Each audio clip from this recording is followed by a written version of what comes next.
ketemu lagi dengan Miss Mantili. Kali ini kita akan belajar pelajaran bahasa Indonesia dengan materi pemakaian tanda baca kurung. Untuk minggu yang lalu kita sudah bahas pemakaian tanda baca titik, tanda baca koma. Nah, pertemuan kali ini kita akan bahas pemakaian tanda baca kurung. Tahukah kamu bahwa tanda baca kurung itu tidak dipakai sembarangan? Di sini Miss Mantili akan buat ada 4 poin peraturan pemakaian tanda baca kurung. Yang pertama, tanda baca kurung dipakai untuk mengapit tambahan keterangan atau penjelasan. Nah, contohnya, kalau kita menulis ya, Miss akan buat contoh. Contoh yang pertama,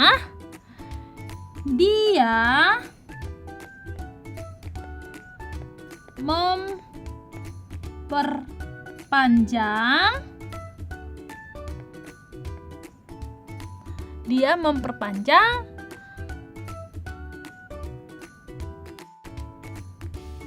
surat izin mengemudi.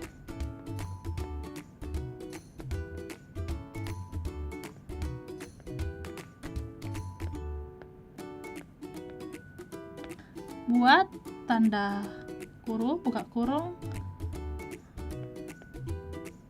Nah, dia memperpanjang surat izin mengemudi atau SIM. Biasanya kalau untuk pemakaian atau itu dipakai tanda baca kurung. Contoh yang kedua, warga. Nah, warga baru itu. Nah, warga baru itu belum memiliki KTP.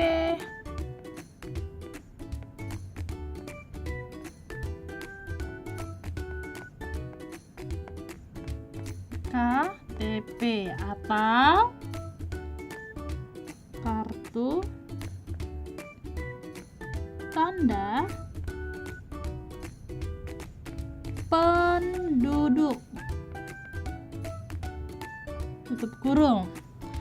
Jangan lupa ya, setiap pemakaian tanda kurung itu harus diakhiri dengan tutup kurung. Kalau ada buka kurung harus diakhiri dengan tutup kurung. Untuk poin yang kedua, tanda baca kurung itu dipakai untuk mengapit keterangan atau penjelasan yang bukan bagian utama kalimat. Saya buat contoh yang pertama itu, puisi Trangkono. Nah, ingat ya.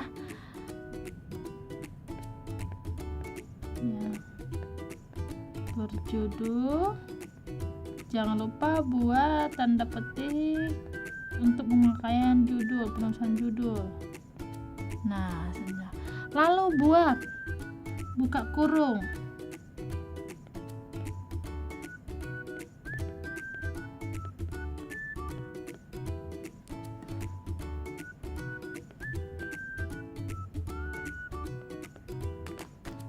Nah, kita akan buat judulnya ini yang terkenal di balik. Nah, jangan lupa buat tutup kurung. Ya. Dan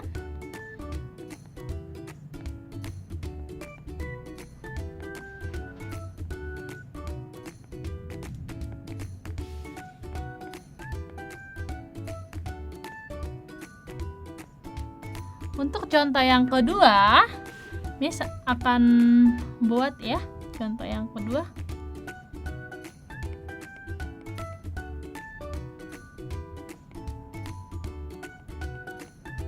Nah, keterangan itu, nah, lihat tabel jilid 10 tutup kurung. Nah, Jadi biasanya pemakaian tanda baca kurung itu dipakai untuk mengapit keterangan atau penjelasan yang bukan bagian utama kalimat. Untuk poin yang ketiga,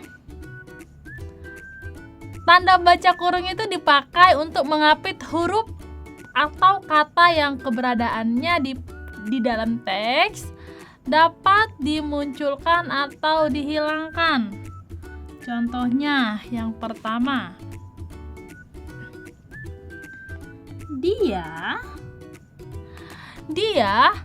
berangkat ke kantor. Nah, dia berangkat ke kantor selalu menaiki. Nah, lihat kalimat yang bisa dimunculkan maupun yang bisa dihilangkan. Lihat, ini bus, buka kurung, bus, tutup kurung.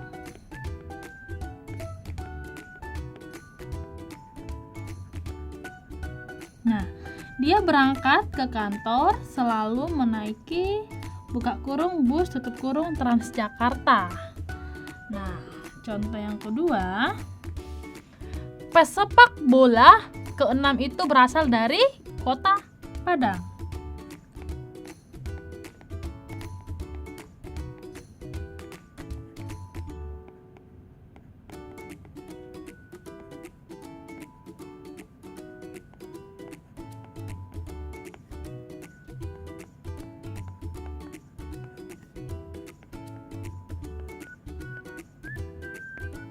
Nah, lihat ya, di sini dibuat tanda baca kurung dipakai untuk mengapit huruf atau kata yang keberadaannya di dalam teks dapat dimunculkan atau dihilangkan ya.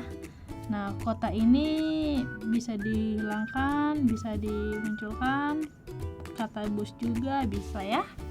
Poin yang keempat, tanda baca kurung dipakai untuk mengapit huruf atau angka yang digunakan sebagai penanda pemerincian.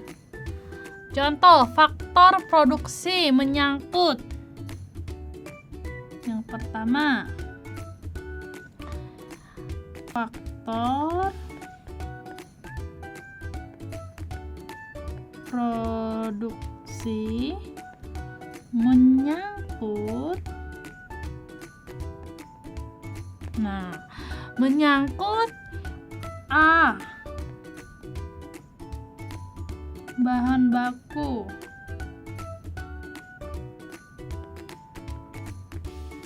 B, nah jangan lupa ya, biaya.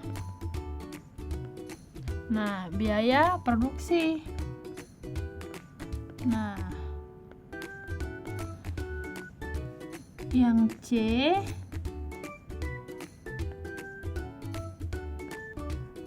tenaga kerja. Titik. Demikian contoh dari pemakaian tanda baca kurung dipakai untuk mengapit huruf atau angka yang digunakan sebagai penanda pemerincian. Nah, sampai ketemu di materi selanjutnya. Semoga materi ini bermanfaat buat adik-adik sekalian dan menambah wawasan kalian terutama dalam pemakaian tanda baca. Terima kasih buat perhatiannya. Sampai ketemu di lain waktu. Bye-bye.